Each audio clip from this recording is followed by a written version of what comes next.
How much is your nose job? Well, I'll be happy to tell you. But would you mind telling me how you heard about our practice? Well, I saw your ad in the newspaper.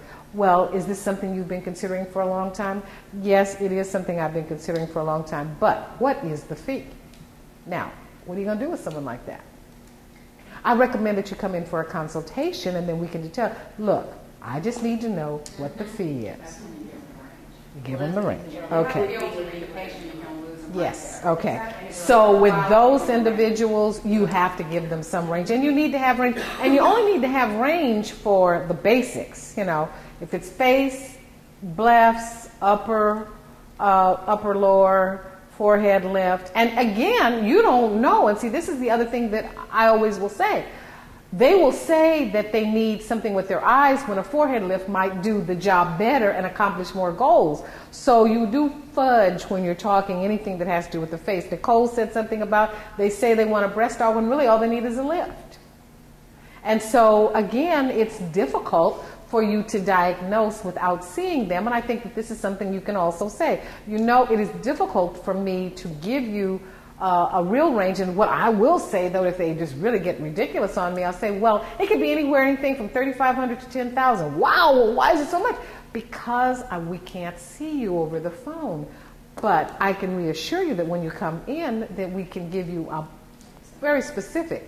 But I feel very uncomfortable even giving you that range because I really don't know exactly what your desired goal is, and there are multiple treatment and procedure methods to achieve your goals.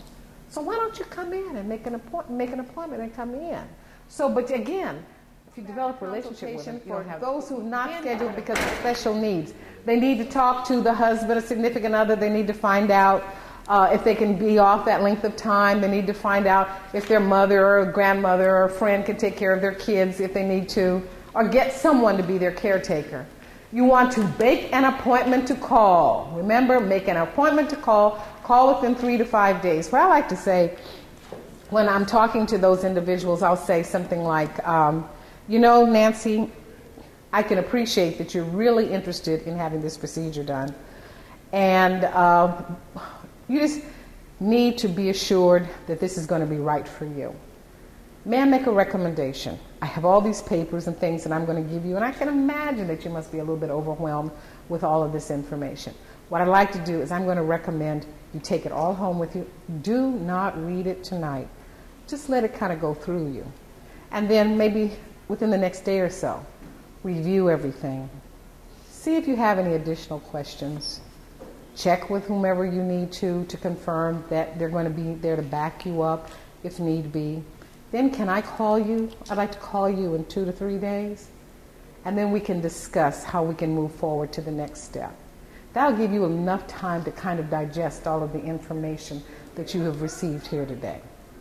Does that feel good? Is there a good time that I can call you?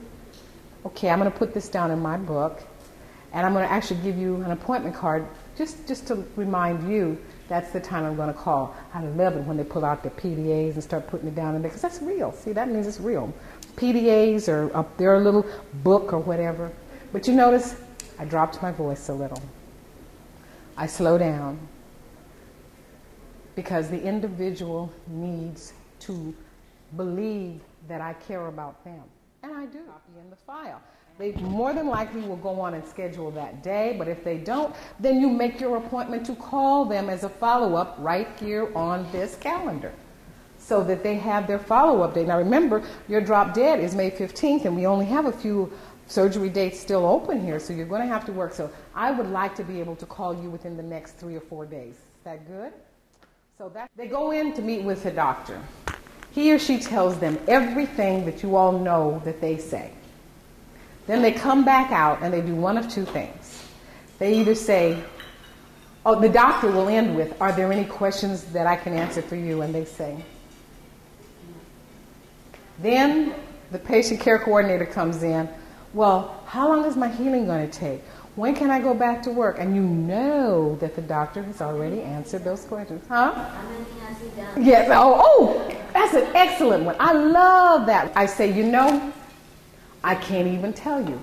But I can tell you that there have been so many that this is a procedure that he does or she does all the time, and we have excellent results. This is what I call a common denominator question. Thank you. Common denominator question. What I mean by that is, remember I told you, you know how to buy mayonnaise because you buy your mother's brand? Men know how to buy cars because they kick the tires and slam the door. Now you ask them why they do that. They don't know, but it's what they've always done and they've seen other people do. You know how to buy clothes because you either figure out what brands work for you or whatever, but no one ever told you how to buy cosmetic surgery. So what are the couple of things that you can ask that make sense? Number one is, what does it cost? And you know what? So often it doesn't matter. They've got a general idea, but they don't know what else to ask. And the only other question they know what to ask is, how many has he done? Which is so funny because there's no right answer. And if I were to tell them, if I were to say 6,212, oh, okay.